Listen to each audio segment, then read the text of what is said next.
lot of experience with that kind of mutually satisfactory agreements.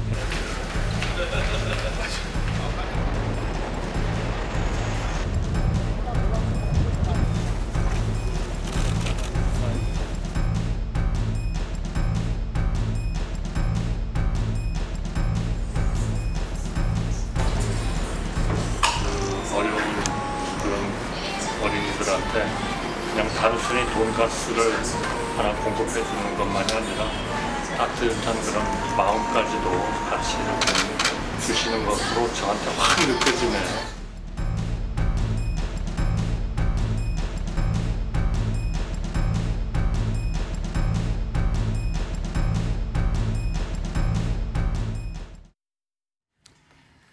네, 두 분 나오셨습니다. 이재영 국민의힘 강동을 당협위원장, 박성민 전 더불어민주당 최고위원 나오셨습니다. 어서 오십시오. 예. 먼저 저희가 한덕수 대행 이야기를 살펴볼 텐데 어제요 한덕수 대행이 재판관 2명을 지명을 했죠. 여기에 대해서 이 지명 효력을 정지해달라는 가처분 신청이 제기가 됐었습니다. 여기에 대해서 헌재가 인용을 했습니다.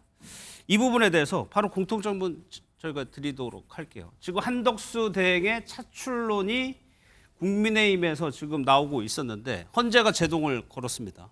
이 부분에 대해서 이 차출론, 출마론이 발목을 잡히는 거냐? 어느 정도 영향이 있다고 보세요? 저는 별로 없다고 봐요. 거의 없다. 네. 예. 이거하고 그 한덕수 대행이 아직 출마 선언을 안 했지만 그리고 오히려 불출마를 뜻하는 듯한 언행들을 해왔잖아요. 예. 그렇기 때문에 저는 그 나올 수 있느냐 없느냐는 앞으로 두고 봐야 되고 그것을 결정하는 것은 결국에는 여론조사이기 때문에 이제 국민이 그거에 대해서 어떻게 느끼느냐, 불러내느냐 마냐이기 때문에 예. 이 하나의 그 헌재 결정으로 인해서 한덕수 출마론이 뭐 잦아들거나 뭐 죽거나 이럴 것 같지는 않습니다.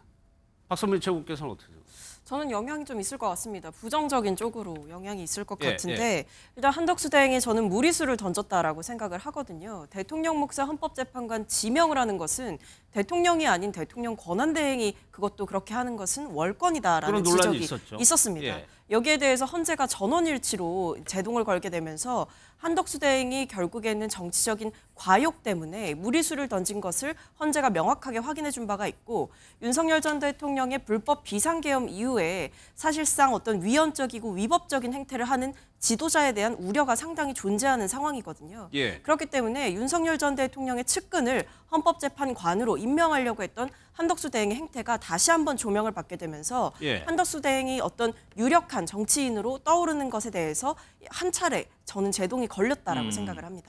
두 분이 의견이 달라요. 근데 이재용 위원장께서는 중요한 거는 여론, 지지율이다라고 했는데 그 바로 지지율 한번 볼게요. 엠브레인 퍼블릭에서 조사한 그 여론조사를 보면은 한덕수 대행의 출마에 대해서 물어본 것이 있습니다. 여기 보면 전체적으로는 66%가 바람직하지 않다라고 하고 있고요. 국민의힘 지지층을 따로 빼면은 바람직하다가 55%하고 38%. 이거는 오차 범위를 벗어나는 결과입니다. 이게 좀 다르거든요. 이게 하나씩 여쭤볼게요. 이재용 위원장님. 전체를 대상으로 한 거 66%가 바람직하지 않다. 이거는 본선 경쟁력하고 좀 연결돼서 해석할 수도 있을 것 같거든요. 네, 그렇게 보여질 수도 있을 것 같습니다. 예. 그래서 이것만 보면은 방금 말씀하신 대로 한덕수 대행이 출마하는 것 자체가 부적절하다라고 생각하시는 분들도 분명히 있는 것이 이제 읽혀지는데요. 좀 많은 거죠. 네, 많은 예. 거죠. 근데 다만 이제 우리가 지금 상황에서 매일같이 여론조사가 쏟아져 나오고 있잖아요. 근데 어떤 여론조사에서는 굉장히 좋게 나오고 여론조사에 들어간 지 얼마 되지 않았음에도 불구하고 범보수 진영에서는 그 경쟁력을 상당히 보여주고 있기 때문에 다시 말씀드려서 이것이 지금 한덕수 대행이 출마에 대한 국민들이 받아들인 시각이 어찌 보면 굉장히 혼란스럽다는 부분을 저는 방증한다고 생각을 하고 예. 이것이 뭐 하루 이틀 지나고 일주일, 2주일 지나서 5월 3일까지 국민의힘의 경선 후보들 중에서 한 명이 이제 후보가 됐을 때, 예. 본선 후보가 됐을 때 그때 당시에 아니면 그 직전에 한덕수 대행에 대한 국민적 지지율이 어떻게 되는지가 오히려 더 관건이 될 것 같습니다. 그러니까 조금 더 지켜봐야 된다는 말씀이세요? 네. 또 하나 여쭤볼게요. 네. 국민의힘 지지층의 조사만 따로 떼고 보면 55%가 바람직하다라고 보고 있다면 네. 지금 경선 과정이니까 지금 상황에서는 이 국민의힘 지지층의 여론을 보수 진영에서 더 중요하게 볼 것도 같거든요. 그렇죠. 사실 이거는 제가 지난번에도 말씀드린 것 같은데 국민의힘이 경선을 시작하기도 전에 한덕수 대행에 대해서 국민의힘 몇몇 의원들이 이제 출마 촉구 선언문 같은 걸 만들었다. 연판장을 돌리겠다. 뭐 이런 일들이 있지 않았습니까? 그것 때문에 어찌 보면 결정적으로 오세훈 시장이 불출마 선언을 하게 된 계기도 됐었는데 그런 의미에서 보면은 국민의힘 경선에 대한 기대가 생각보다 높지 않다. 따라서 대행을 어찌 보면 대안으로 볼 수 있는 그런 국민의힘 내부 또는 보수 진영의 지지층에서 이런 결과가 나오지 않는가. 어찌 보면 안타까운 거죠. 반대로 또 해석을 해보면 그런데 여기 또 박선민 최고 보시면 민주당 지지층에서는 무려 91%가 바람직하지 않다고 보고 있어요. 네. 비슷한 생각이 당연히 이신가요? 바람직하지 않죠. 왜냐하면 이제 윤석열 전 대통령이 파면당해서 치러지는 대선이지 않습니까? 근데 윤석열 전 대통령의 이 정권 하에서 2인자를 역임했던 총리가 어떠한 정치적인 책임도 지지 않고 나와서 당당하게 대선에 출마한다라고 하는 것이 국민들이 보셨을 때는 이러니까 내란이 현재 진행형이다라는 생각을 하실 수밖에 없을 것 같고요. 예. 심지어 한덕수 대행이 그렇다고 해서 윤석열 전 대통령과 거리 두는 어떤 정치적인 행보를 보여왔느냐? 그렇지 않았습니다. 왜냐하면 윤석열 전 대통령과 비슷하게 거부권을 지속적으로 행사하기도 했고 헌재에서 권한쟁의 심판을 통해서 최상목 대행과 이 국회 간에 어떤 갈등이 있었을 때에도 헌법재판관을 임명하지 않는 행태는 위헌 위법이라고 분명히 밝힌 바가 있었거든요. 예. 근데 그 이전에 한덕수 대행은 아예 거부권을 행사하면서도 이 헌법재판관 3명 그러니까 국회 추천 몫을 아예 임명조차 하지 않았던 전례가 있었습니다. 그렇기 때문에 그 당시에도 여야 합의를 주장하면서 헌법재판관을 임명하지 않는 행태는 대통령의 위헌 위법적인 행태를 답습하는 것이다라는 지적이 있었는데 저는 그런 면에서 민주당 지지층들이 절대 동의하실 리가 없다라고 생각합니다. 예. 헌재 결정에 대해서는 한 말씀만 드리자면은 이게 어찌 보면 헌재가 정리를 해줬다고도 볼 수 있는 거잖아요. 정리를 해줬다. 그렇죠. 왜냐하면은 지금 이 탄핵 전국에서 굉장히 혼란스러웠고 이 헌재의 결정에 대해서 많은 분들이 절차라든지 이런 거에 대해서 수많은 우리나라가 또 둘로 쪼개졌다 이런 말들을 많이 했는데 그것이 예. 8대 0으로서 대통령 탄핵이 되면서 정리가 되듯이 이것도 사실은 다툼의 여지가 있었거든요. 왜냐하면 황교안 전 이제 총리가 권한 대행일 때 대통령이 탄핵 전에 권한 대행일 때 국회 몫을 안 했어요. 왜냐하면 이거는 본인이 권한 대행이기 때문에. 예. 근데 거리가 되고 나서는 그걸 임명을 했거든요. 즉 거리 상태에서는 이거 헌재에서 바라보는 아니면 그 대행에 대한 의미가 틀릴 수 있지 않느냐라는 예. 해석의 여지가 있었는데 그거를 헌재가 어찌 보면 정리를 해준 거기 때문에 예. 그것도 하나의 저는 성과라고 봅니다.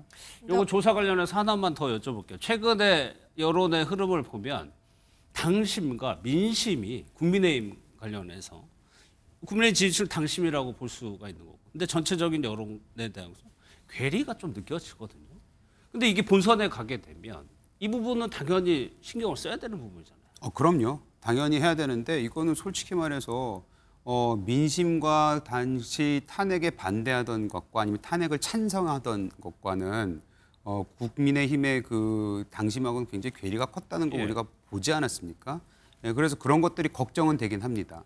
하지만 지금 우리가 직면해 있는 상태는 뭐냐면 소위 말하는 빅텐트 얘기가 계속 나오긴 하는데 전 개인적으로 빅텐트가 과거에 실패했기 때문에 이것이 과연 좋은 전략인가라는 생각도 들긴 하지만 지금은 그것이 고육지책으로 돼버렸어요. 고육지책. 예, 그런 의미에서 조금이라도 국민의 지지를 받는 사람들이 다 한 곳에 모여서 거기서 뭐 대표 주자를 뽑자라는 그 취지 자체는 예. 아직까지는 살아있는 카드라고 생각합니다. 알겠습니다.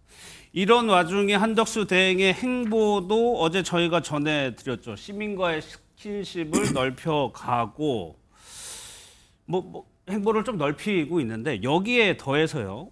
국민의힘 내부에서 지금 한덕수 대행의 미국행 얘기까지 나오고 있습니다. 총리실에서는 지금 부인을 한 상태고요. 박성민 최고께 여쭤볼게요. 만약에 한덕수 대행이 미국을 가서 지금 관세 전쟁이 한창인 상황에서 트럼프 대통령과 만난다. 라고 한다면 여러 가지 지금 뭐 논란이 될 부분이 있을 것 같고 문제 제기가 할 수 있을 것 같은데 일단요. 한덕수 대행이 미국에 가서 트럼프 대통령을 만나는 것이 적절하다고 보세요? 뭐 만날 수야 있겠죠. 왜냐하면 지금 상황에서 이 국정 안정을 위해서 권한 대행이 책임지고 해야 되는 것 중에 하나는 이 관세 협상 관리입니다. 근데 지금 어쨌든 트럼프 행정부발 경제 충격이 이어지고 있는 상황이기 때문에 어떤 국익을 위한 적극적인 소통이라든지 협상은 필요하다고 보는데 필요하다. 예. 일각에서 나오는 우려는 뭐냐면 한덕수 대행이 이제 차기 정부가 사실은 결정해야 될 어떤 관세 협상의 키를 본인이 쥐고 가려는 것 아니냐. 예. 그러니까 협상의 틀을 만드는 작업을 해야 될 사람이 협상 자체를 마무리 지어서 어떤 일종의 본인의 성과로 포장해내려고 하는 조급증이 존재하는 것 아니냐라는 우려가 나오거든요. 예. 근데 왜냐하면 지금 상황에서 우선 협상 대상국으로 우리나라가 지정이 되기는 했습니다만 그러나 이 외교 전문가들이나 경제 전문가들이 이야기하는 것은 지금 상황에서 관세 협상을 빠르게 마무리 지을 이유는 없다. 왜냐하면 빠르게 협상이 이루어지는 것이 국익에 도움이 되지 않을 수도 있다라는 해석이 나오고 예. 트럼프 행정부가 가지고 있는 정책적인 불확실성이 너무나 크고